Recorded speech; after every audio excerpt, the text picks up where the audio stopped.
Pushpa movie premier రోజు సంధ్యా థియేటర్లో జరిగిన సంఘటన అందరికీ తెలిసిందే. కొన్ని సంఘటనలు దురదృష్టం. అలా ఆ రోజు జరిగిన సంఘటనలో భాస్కర్ వైఫ్ రేవతి గారు చనిపోవడం, శ్రీతేజ్ హాస్పిటలైజ్ అవడం, సో ఇవన్నీ మనకు తెలిసిందే. సో ఇలాంటి సినిమా ఇండస్ట్రీలో అప్పుడప్పుడు ఇలాంటివి రేర్గా చూస్తూ ఉంటాం, రేర్ కేసెస్లో.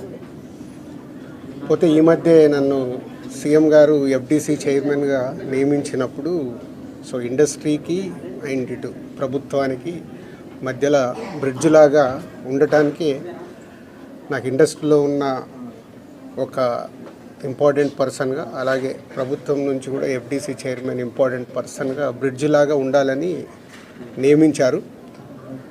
పోతే నేను ఎమర్జెన్సీగా యుఎస్లో ఈవెంట్ ఉండడం వల్ల యుఎస్ వెళ్ళడం, నేను నిన్న నైటే ఇక్కడికి వచ్చాను. ఈ లోపల చాలా చూస్తున్నాం డిఫరెంట్ యాంగిల్లో, ఇటు ఇండస్ట్రీలో కానీ ఇటు ప్రభుత్వం దగ్గర నుంచి తీసుకుంటున్న వాళ్ళ డెసిషన్స్ ఏవైతే అఫీషియల్ పోలీస్ డిపార్ట్మెంట్కి కానీ. సో ఈరోజు వచ్చిన తర్వాత సీఎం గారిని కలవడం, సీఎం గారు కలిసిన తర్వాత సో ఇక్కడికి వచ్చాను. ఇప్పుడు భాస్కర్కి మెయిన్గా ఇటు ఇండస్ట్రీ నుంచి అటు ప్రభుత్వం నుంచి అన్ని రకాలుగా నా ద్వారా నిలబడి వాళ్ళని అన్ని రకాలుగా జాగ్రత్తగా చూసుకునే బాధ్యత తీసుకుంటున్నాము. అలాగే భాస్కర్ని అడిగాను, ఇప్పుడే working in private job. So భాస్కర్కి ఇంట్రెస్ట్ ఉంటే ఇండస్ట్రీలోకి తీసుకొచ్చి ఆయనకు పర్మనెంట్గా కూడా ఒక జాబు ప్రొవైడ్ చేసేలాగా నాకు ఆలోచన వచ్చి నేను సీఎం గారికి చెప్పడం బాగుందన్నారు. సో అది ముందు శ్రీతేజ్ రికవర్ అయిన తర్వాత ఈ ఫ్యామిలీకి కావాల్సినవి, నెక్స్ట్ అయిన డాటర్ కూడా ఉంది, 7 years పాప. సో వాళ్ళకి కావాల్సినవన్నీ చూసుకునే బాధ్యతని తీసుకుంటున్నాను. అలాగే ఇండస్ట్రీ, గవర్నమెంట్, ఈరోజు అందరూ గవర్నమెంట్ ఏదో ఇండస్ట్రీని దూరం చేస్తుంది, ఇలాంటి రకరకాల న్యూస్లు చూస్తున్నాం. సీఎం గారు ఒకటే చెప్పారు, ఇండస్ట్రీకి కావాల్సినవన్నీ ఎఫ్డీసీ ద్వారా ఏమున్నా ఇండస్ట్రీ కోసం గవర్నమెంట్ అన్ని రకాలుగా నిలబడుతుంది. అలాగే నేను వచ్చిన తర్వాత ఇండస్ట్రీలో కూడా చాలామందితో మార్నింగ్ నుంచి మాట్లాడుతూ ఉన్నాను. సో సీఎం గారు అపాయింట్మెంటు రేపు కానీ ఎల్లుండి కానీ ఇస్తానన్నారు.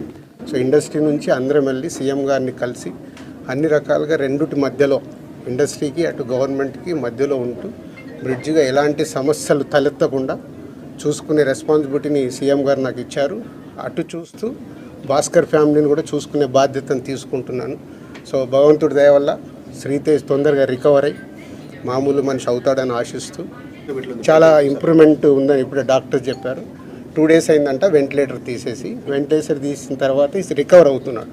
సో బాయ్ కాబట్టి, చిన్న ఏజ్ కాబట్టి ఫాస్ట్గా రికవర్ అయ్యే ఛాన్స్ ఉంది. గాడ్ గ్రేస్, వెంటిలేటర్ తీసిన తర్వాత కూడా రికవరీ కనిపిస్తుంది కాబట్టి డెఫినెట్గా తొందరలోనే కోలుకుంటారు. ఈ ఎపిసోడ్కి ఇంకా తెరపడట్లేదు సార్ మీరు వచ్చినందుకు? చూద్దాం. అంటే ఎపిసోడ్ జరుగుతుంది, దేనికి ఎలా మలుపులు తిరుగుతుందో మన అందరికీ తెలుసు. అన్ని 2 రకాలుగా ఇటు ఇండస్ట్రీలో జరుగుతుంది కానీ అటు గవర్నమెంట్ సైడ్ కానీ రెస్పాన్సిబిలిటీ తీసుకొని అన్నీ తొందరలోనే సమసిపోయేలాగా రూట్ వేస్తుంది.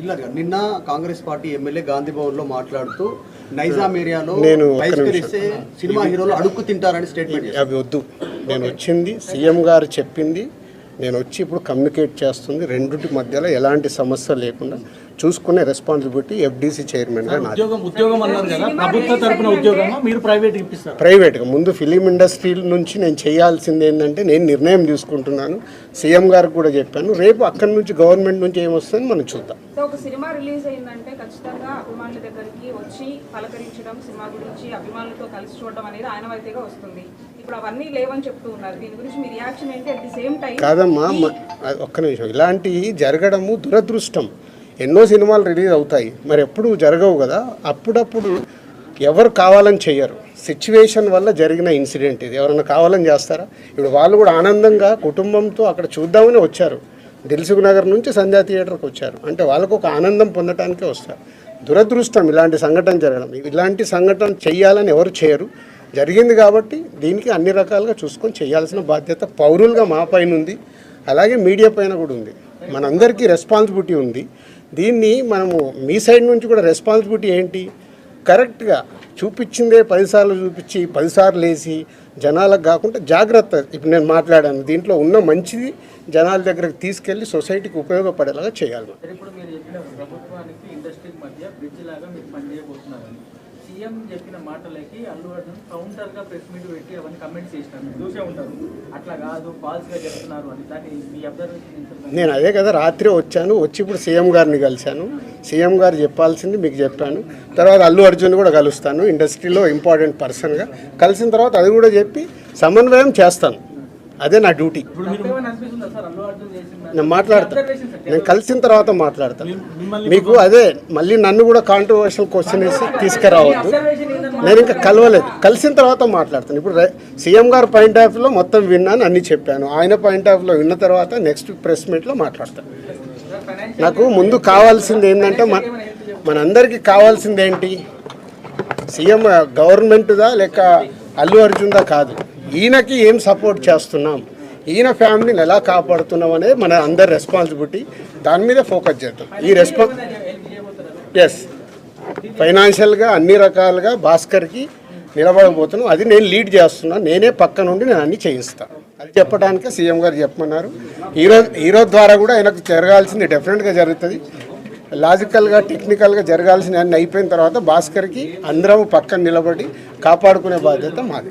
ఎందుకంటే ఇప్పుడు ఈరోజు బాబుకి అయ్యే ఎక్స్పెన్సెస్ కావచ్చు, పిల్లగాన్ని చదివియాలి, పాపం చదివియాలి, ఆయనకున్న చిన్న ఉద్యోగము, ఫ్యామిలీని కాపాడుకుంటే ఆయన చేయాల్సిన బాధ్యత ఉంది. కాబట్టి ఆయనకు అందరం మేము అండగా నిలబడి చేస్తాం.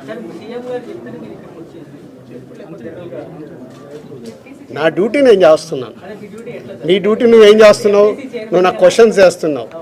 ఎఫ్డీసీ చైర్మన్గానే సీఎం గారు అక్కడి నుంచి చెప్పాల్సింది చెప్తున్నాను. నేను సీఎం గారు చెప్పిందే చెప్తున్నాను.